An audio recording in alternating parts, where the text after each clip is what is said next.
My name is Matt. I'm a PhD student over at TMU. I conduct a lot of my research over at, stand on this side, over at Sunnybrook. So that's where our lab is. And then I'm also a staff radiation therapist up there. So I do some of the treatments for the radiation treatments up for a bunch of different cancers. So I'll talk about a little bit about the research I'm doing. Generally, our lab focuses on using artificial intelligence to predict breast cancer response to chemotherapy regimens. In my master's, I specifically looked at radiotherapy response. So in terms of breast cancer is the most common type of cancer in women. It's the second leading cause of cancer-related death. And so overall in Canada, the incidence rate has remained relatively stable. However, mortality rate has decreased over the past few decades. And that's the result of better screening programs, better detection, as well as more complicated and multimodal treatments. So what we see today is approximately 1 in 8 women will get breast cancer in their lifetime, and then 1 in 36 will die from breast cancer in their lifetime. And so when we talk about breast cancer, so breast cancer can come from any of the cells within the breast. Generally, the breast is composed of glandular and stromal compartments. And then it's within this glandular compartment where we have ducts and lobules. If we take a cross-section of ducts, we can see that there's epithelial cells with the basement membrane around them. And from these epithelial cells, we get the most common type of breast cancer, also known as invasive ductal carcinoma. And so it's approximately 80% of patients that present to clinic present with this type of cancer. So breast cancer can also be stratified according to its molecular subtype. So based on the protein expression on the surface of the cell, so estrogen receptors, progesterone receptors. And together this information with anatomic information, we get different classifications and different stages. And this staging system really dictates the potential of breast cancer to metastasize, progress, and what type of treatments are optimal. So when we talk about stage 3 or locally advanced breast cancer, this breast cancer tends to do more poorly than early stage.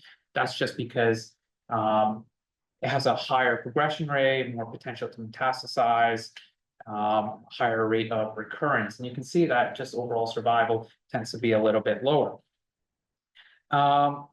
So generally, these patients will have multimodal treatment. As you can see, treatments get very complicated. This is just the Ontario treatment guideline. There's several pages of this, but these locally advanced breast cancer patients tend to have neoadjuvant chemotherapy and anthracycline taxane based, followed by surgery, and then adjuvant radiotherapy for any residual disease. So the way we kind of assess whether patients respond to neoadjuvant chemo is through pathological response or complete response. And basically what they do is a pathologist kind of takes a surgical excision is taken, and then they look at any residual disease. If there's any left over, it's partial response. If there's none left over, it's complete response. And so really only about 10 to 25% of patients will have a complete response to chemotherapy, while the other will have partial response. And so so the idea here is that if we're able to predict pathological response in patients, we can potentially tailor treatments to the individual and then give them something else, right? And so one of the biomarkers that we can potentially look at includes tumor infiltrating lymphocytes or components of the immune system. And the way essentially that works is that we have an innate and adaptive immune system. They work together to both suppress and promote tumor growth within the system. And this is kind of explained through the immunoediting theory. And what this theory suggests is that under normal conditions in a host system, our immune system actually eliminates cancer cells continuously over time, right? And then through certain reasons, whatever may happen, we transition over to an equilibrium phase where our immune system no longer fully functions. We have tumor cells that lie dormant. And in this dormancy, it's only a matter of time until we move into an escape phase where there's rapid proliferation and rapid metastasis. And so one of the ideas, one of the biomarkers that we can extract is through these immune components, part of the adaptive immune system known as tumor infiltrating lymphocytes. And these have been known to suppress tumor growth. And so we've seen in research that potential breast cancer cases that have higher levels of TILs respond better to chemotherapy or neoadjuvant types of therapy. So if we can potentially use these TILs, extract biomarkers, we can potentially in some way predict response. And so it's we kind of, as cancer progresses within the body, these patients have continuously have TILs being recruited to the area, but these TILs can no longer detect the cancer or eliminate it completely. The idea here is that through systemic therapies or radiotherapies, we can reactivate immune suppressive environment by inducing apoptosis in these cells and then releasing specific signals to upregulate that immune system and reactivate that tumor killing environment. And as you can see just in the diagram here, there have been research ideas where potential systemic therapies have resulted in release of specific DAMPs or molecular patterns, upregulating calreticulin, ATP, and then inducing that killing environment. And so there's potential to identify these TILs within these tumor areas within the breast tumor, and then utilize that information, their spatial information, in the context of machine learning and deep learning, and predict response to neoadjuvant chemotherapy prior to its delivery. And so that kind of leads into my objective of my study. And so it's to evaluate spatial and density related distribution of tumor infiltrating lymphocytes, or TILs, and their association with pathological complete response in locally advanced breast cancer. It's also the level of TILs tend to be different and tend to have different prognostic outcomes in different molecular subtypes. So there was an idea to also evaluate across different subtypes and see how that affects performance. So overall methodology, when breast cancer patients come into clinic, they have a standard workup, standard diagnostic procedure where a core needle biopsy is taken from the breast tumor. So I took these tumor samples, or these core needle biopsy samples, are fixed on formalin paraffin embedded blocks, microtomed into 4 micrometer sections, and then placed onto glass slides where they're stained with H&E. I took these slides, digitized them, and then reduced any form of sorry, what's the word for it? Sorry, I'm a little blank. Just any disorientation or errors within the slides. And so what this gives us is whole slide images, as you can see in the top right there. And so this was kind of a retrospective study conducted at Sunnybrook. Approximately 900 patients were accumulated, and then exclusion criteria consisted of any patients with de novo metastatic disease, any progression. Patients also had to have specifically neoadjuvant chemo with surgery. As well, any people that didn't have any core needle biopsies or any TILs within their samples were eliminated from the study as well. So as you can see on the bottom left there, there's a complete response of approximately 108 patients, and then non-complete response of approximately 303. And that was determined by a pathologist based on a residual cancer burden index, just some procedures that they follow to determine whether or not there's cancer left over after the treatment. From those patients, I collected different clinical features for machine modeling. This included age, receptor statuses, if they had inflammatory breast cancer, as well as a few other features.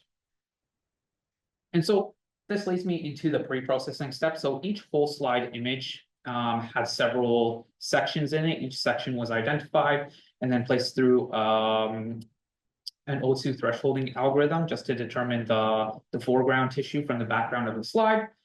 That tissue was then tiled into 750 by 750 pixel sizes and then stain normalized to reduce any variation in the staining procedure. It was placed through a deep neural network to identify areas of tumor bed And then those tiles were accumulated to create a heat map and then set aside for further analysis. So in order to identify TILs, I used a overnet architecture. It was a architecture created by a group that won a certain competition to identify specific cells within a few different cancers. So it's a three-arm algorithm that first determines whether or not a pixel is part of a cell. It determines the horizontal and the vertical axes or sides of the cell, and then determines or classifies it into one of four types, including epithelial, lymphocytic, neutrophil, and macrophage. This was trained on multiple different cancers, including breast, kidney, lung, and I believe there was one other, prostate. And so what I did essentially was once I accumulated the information for the TILs, I excluded the rest of the epithelial, macrophage, and neutrophil. And what I did was I compared that to the tumor bed of each of the cores. Yeah, no, so I'm gonna speed up here, sorry. And so I took the TILs within the bed and used those to extract different spatial and density features. And so as you can see here on the left, I extracted a total of 371 different spatial density related features as well as tumor count, and then used those within machine learning modeling. And so I took, I separated the cohorts into three different subsets, HER2 positive, a hormone receptor positive, and a triple negative cancer subtypes. And then I split the training into an 80-20%. So I trained the model with the 80%. I used a wrapper sequential forward feature selection technique to determine the optimal features, both clinical and pathomic based. And then I use a tenfold cross validation over 100 iterations to determine the most optimal features for each of the clinical pathomic within each molecular subtype. This was put into those machine learning models and then evaluated with an ROC AUC curve. And as you can see here, some of the results, initial results I had. So initially I used just clinical features and then just pathomic features within my model and determined how well each model performs. As you can see, the clinical level models tend to perform okay, and that's kind of what we expect. You want to be able to really predict response to chemotherapy based on just age or hormone receptor status. Some of the pathomic level stats performed a little bit better, especially within the triple negative and the HER2 positive group, and that's in line with literature where these higher levels of TILs or more dense TILs tend to perform more better in those more aggressive subtypes that show more mutational burden rather than those hormone receptor positive. And so then I created an ensemble model where I combined the clinical and the pathomic level features together. So you can see in the hormone receptor positive, what we see is that clinical, the most optimal model tends to weigh clinical features more than the pathomic features itself. What we see here is relatively high performance, and I'm not too sure as to why yet. So I have to go through a little bit of analysis on that. But in terms of the actual HER2 positive and the triple negative breast cancer, we can see that these ensemble models or these the features that were used tend to predict fairly accurately, and then they tend to weigh closer to the pathomic side or weigh those pathomic features more. So in summary, these machine learning driven predictive models using spatial density related features from TILs can potentially predict neoadjuvant chemotherapy response in these more aggressive subtypes. In literature and hormone receptor positive, more TILs or more dense TILs tend to be a negative prognostic factor. So my data tends to kind of contradict that in a little bit of a way, but I need to go back and kind of see why that is. But overall, there needs to be a little bit further assessment in terms of the molecular subtype, and then